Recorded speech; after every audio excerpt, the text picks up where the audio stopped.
Tận giờ sau khi tập thể dục xong lại để thư giãn hả?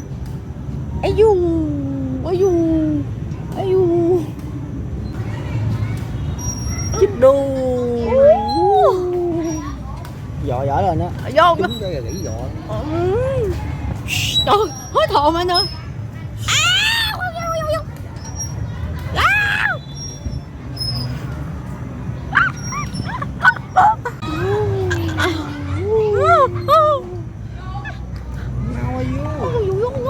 Nào qua du. Có gì chở em á nha.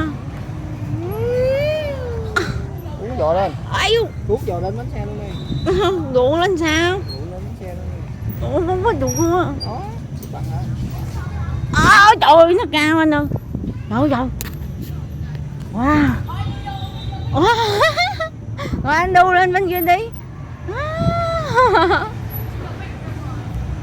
Ai vô, sợ.